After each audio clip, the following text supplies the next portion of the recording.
Thanksgiving has always been a marker in my year, a day when the house fills with laughter, the kitchen buzzes with activity, and the familiar chaos of family reminds me that, for all our flaws, we belong to each other. That's why the phone call caught me so off guard. It was a grey Tuesday afternoon, the kind where the sky hangs low and the world feels a little heavier. My phone rang, and when I saw my mother-in-law's name, I expected a reminder about what pie to bring or a last-minute request for extra chairs. Instead, her voice was cold, almost businesslike. "I think it's best if you and your family don't come to Thanksgiving this year." For a moment, I thought I'd misheard. I waited for her to laugh, to say she was joking, but the silence on the other end was heavy and final. I managed to ask why, my voice barely steady. She didn't offer much, just that things had been tense, that maybe some space would be good for everyone. Then she hung up, leaving me staring at my reflection in the dark screen, the words echoing in my ears. The shock settled in slowly, followed by a wave of hurt I hadn't expected. I replayed every recent conversation, every awkward moment, searching for the thing I'd done wrong. Was it something I said? Something I missed? The pain of being excluded, of being told I didn't belong, cut deeper than I wanted to admit. I sat at the kitchen table, the plans I'd made for the holiday unraveling in my mind, and wondered how a single phone call could make the world feel so much colder. Thanksgiving in our family has always been a spectacle of tradition and contradiction. Every year, my mother-in-law would orchestrate the day with military precision, assigning dishes, setting the table with her heirloom china, and insisting that everyone arrive by noon sharp. The house would fill with the scent of roasting turkey and cinnamon, the clatter of pans, and the overlapping voices of cousins, aunts, and uncles catching up on a year's worth of news. There was comfort in the routine, in the way we all knew our roles, even if we sometimes resented them. I remember the warmth of those early hours, the way my mother-in-law would greet each guest with a hug and a quick inspection, her way of showing she cared, even if it sometimes felt like judgment. She'd slip me a compliment about my pie or a gentle correction about my mashed potatoes, and I'd smile, grateful for her approval, even as I bristled at her control. My spouse would joke about her Thanksgiving commandments, but we all knew better than to challenge her authority outright. Beneath the laughter and the clinking glasses, though, there were always undercurrents. Old arguments resurfaced in the form of pointed jokes or icy silences. My brother-in-law nursed grudges from childhood. My sister-in-law rolled her eyes at every tradition, and my own children sensed the tension, asking why Grandma seemed so tired, or why Uncle Mark never stayed for dessert. There were moments of genuine kindness, my mother-in-law slipping extra pie to the kids, or quietly helping me clean up when everyone else had drifted to the living room. But there were also sharp words exchanged in the kitchen, whispered complaints about who did or didn't help, and the ever-present sense that one wrong move could tip the day from celebration to disaster. Still, for all the friction, there was love. We showed up year after year because we wanted to belong, to be part of something bigger than ourselves. I told myself that every family had its cracks, that the rituals and recipes were what held us together. But looking back now, I see how much we all tiptoed around the edges, careful not to disturb the delicate balance my mother-in-law worked so hard to maintain. The hours after that call felt surreal, as if I'd slipped into someone else's life. I sat at the kitchen table, phone still in hand, replaying the conversation in my mind. My spouse found me there, concern etched across their face. "What's wrong?" they asked, and I could barely get the words out. "Oh, your mother doesn't want us at Thanksgiving this year." The shock in their eyes mirrored my own, quickly replaced by a storm of questions. "Why? What happened? Did you say something, did I?" We tried to piece it together, sifting through recent memories for clues. Had there been a disagreement I'd missed? A careless comment? My spouse insisted there was nothing, but doubt crept in anyway. I felt exposed, as if the whole family would soon know we'd been singled out, and the humiliation stung. I dreaded the thought of explaining it to our children, who had been looking forward to the holiday for weeks. When I finally told them, their faces fell, confusion and disappointment clouding their excitement. But why can't we go? Did we do something wrong? I had no good answer. Anger simmered beneath the confusion. I wanted to call my mother-in-law back, to demand an explanation, to defend myself against whatever invisible crime I'd committed. My spouse tried to calm me, but I could see their own frustration building. The house felt emptier than usual, the silence between us heavy with things we couldn't say. I wondered what the rest of the family would think. Would they side with her? Or would they reach out to us? Would we be the subject of whispered conversations and pitying glances? As the day wore on, the initial shock gave way to a gnawing sense of loss. I thought about all the years we'd spent together, the effort I'd made to fit in, the small ways I'd tried to bridge the gaps. It hurt to realize how easily we could be cut out, how fragile our place in the family really was. I lay awake that night, questions swirling in my mind, unable to shake the feeling that something much deeper was at play, something I couldn't yet see. Thanksgiving morning dawned colder than usual, the sky a dull gray that seemed to press against the windows. I tried to keep my voice bright as I called the kids to the kitchen, determined to salvage something from the day. We made pancakes instead of pie, let the kids choose the music, and set the table with mismatched plates. My spouse and I exchanged forced smiles, each of us trying to pretend this was just another holiday, just a new way to celebrate. But the absence was everywhere. The house felt too quiet, the laughter too thin. I caught myself glancing at the clock, remembering how in years past we'd be rushing to get out the door, arms full of casseroles and coats. Now there was no rush, no reason to hurry. The kids asked if we could call Grandma, but I shook my head, not trusting my voice to explain why that wasn't a good idea. We tried to make new memories, playing board games, taking a walk around the block, sharing what we were grateful for. But even as we laughed, I felt the weight of what we'd lost. My phone buzzed with notifications. Photos of the family gathered around my mother-in-law's table. Her famous turkey front and center, everyone smiling for the camera. I scrolled through the images, searching for clues, wondering if anyone missed us, if anyone noticed the empty chairs. Later, my spouse's phone rang, a cousin calling to wish us well, their voice awkward as they described the day's festivities. "It's not the same without you," they said. But I heard the clatter of dishes and the hum of conversation in the background, and I wondered if that was really true. I tried not to let the bitterness show, but it lingered, sharp and unwelcome. As the day faded into evening, we lit candles and ate our simple meal, the four of us together but not quite whole. I looked around the table and realized that, for all our efforts, we were still on the outside looking in. Thanksgiving had always been about family, about belonging, and this year, more than ever, I felt the ache of being left behind. A week had passed since Thanksgiving, but the sting of exclusion hadn't faded. We'd settled into a new routine, quietly avoiding the subject, each of us nursing our own wounds. So when my phone rang late one afternoon and my mother-in-law's name flashed on the screen, my heart skipped. I hesitated before answering, bracing myself for another blow. Her voice was softer than before, almost hesitant. "I'd like you all to come for dinner this Friday," she said, as if it were the most ordinary request in the world. I waited for an explanation, but none came. The silence stretched, heavy with things unsaid. I managed a cautious, "Of course. We'll be there," and hung up, my mind racing with questions. When I told my spouse, their brow furrowed in confusion. Did she say why? I shook my head. The kids, overhearing, cheered at the prospect of seeing their cousins, but I could see the uncertainty in their eyes too. Was this an olive branch or something else entirely?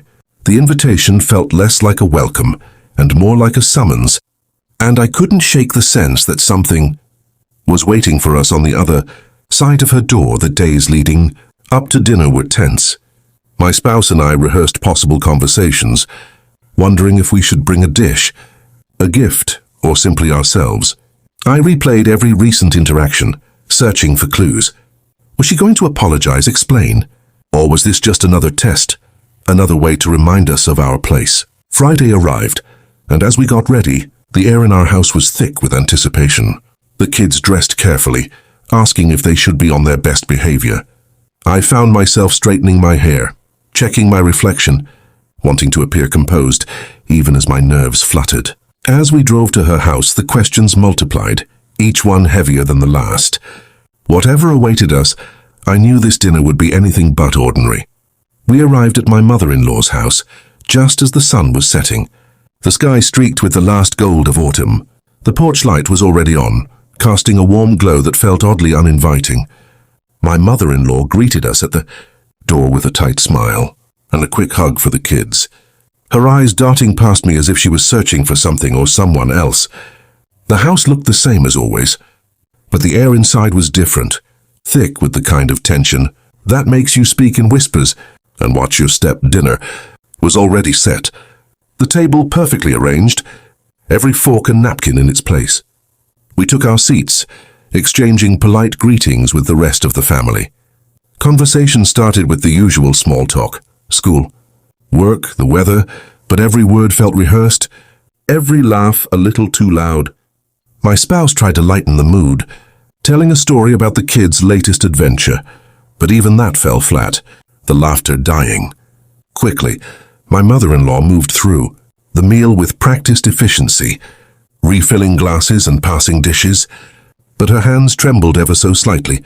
She barely touched her own food, her gaze flickering from one face to another, as if she was waiting for the right moment to speak. I caught her watching me more than once, her expression unreadable, a mix of worry and resolve. The kids sensed the unease, growing quieter as the meal went on. My spouse squeezed my hand under the table, a silent question passing between us. What is going on? I tried to read the room, searching for clues in the way my mother-in-law's jaw clenched, the way she avoided meeting my eyes. As dessert was served, the tension reached its peak. My mother-in-law cleared her throat, her voice barely steady. "There's something I need to tell you all," she said, her words hanging in the air like a challenge. The room fell silent, forks paused mid-air, every eye turning to her. In that moment I realized that whatever she was about to share would change everything, and that the real reason for this dinner was only just beginning to reveal itself. After dessert, my mother-in-law stood up, her hands trembling as she collected the empty plates. She set them aside, then turned to face us, her back straight, but her eyes shadowed with something I'd never seen before, fear, maybe, or the weight of a decision she could no longer avoid. The room was silent, except for the ticking of the old clock on the mantel. Even the children seemed to sense that something important was about to happen. She took a deep breath, her voice wavering as she began. "I know you're all wondering why I asked you here tonight, and I know you've been hurt by what happened at Thanksgiving. I owe you an explanation, one I should have given a long time ago." She paused, glancing at each of us in turn, her gaze lingering on me. "This isn't easy for me, but I can't keep it to myself any longer." She sat down, folding her hands in her lap. "Many years ago, before I met your father, I made a choice that changed the course of my life. I was young, scared, and alone. I found out I was pregnant and I didn't know what to do. My own parents were strict, and I was terrified of disappointing them. So I hid my pregnancy from everyone. When the time came, I gave birth in secret and made the hardest decision of my life. I gave my baby up for adoption." A stunned silence filled the room. My spouse's mouth fell open. My sister-in-law covered her mouth with her hand, and I felt my own heart pounding in my chest. My mother-in-law's eyes filled with tears, but she pressed on. "I thought I could move on, that I could build a new life and leave the past behind. But I never stopped thinking about that child. Every Thanksgiving, every family gathering, I wondered where they were, if they were happy, if they knew they were loved." She looked at me, her voice breaking. "This year I received a letter. My child, the one I gave up, found me. They wanted to meet, to understand why I made the choices I did. I was overwhelmed, terrified that my secret would come out, that you would all see me differently. I panicked. When you called about Thanksgiving, I was already unraveling. I pushed you away because I couldn't face the truth myself, let alone share it with you." Tears streamed down her face as she finished. "I'm sorry for the pain I caused. I was trying to protect myself, but I ended up hurting all of you.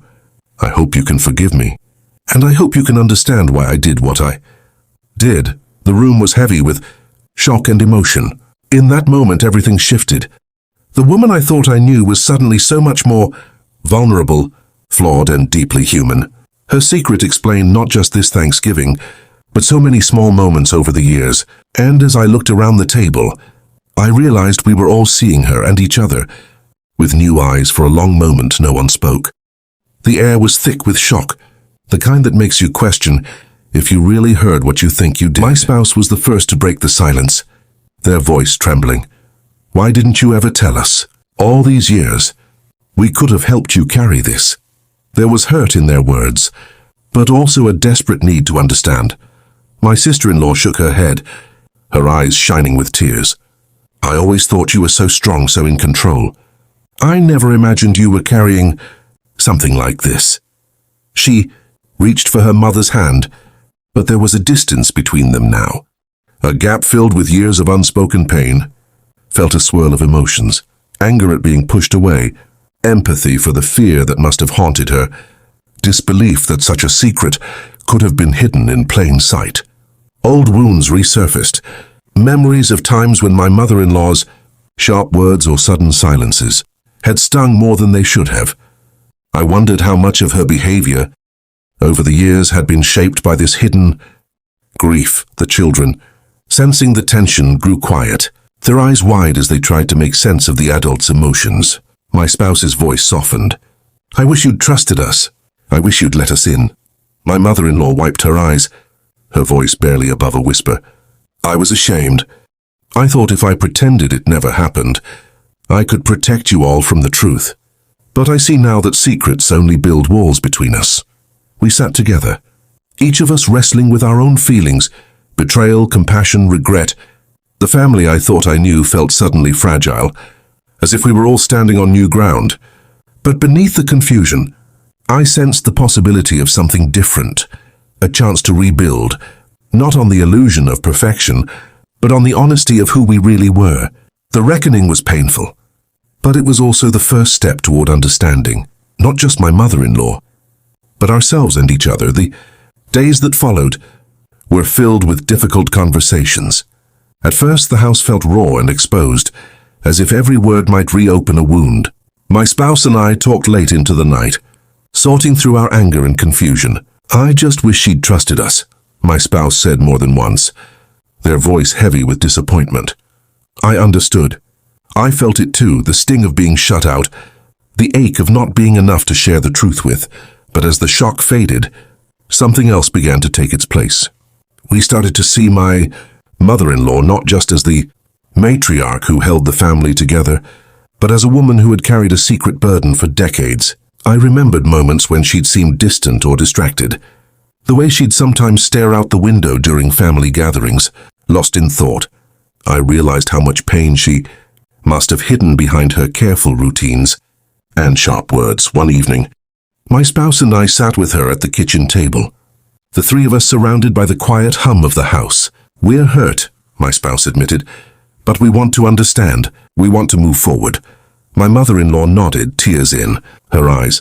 "I'm sorry for pushing you away. I was afraid of losing you. But I see now that I was losing you.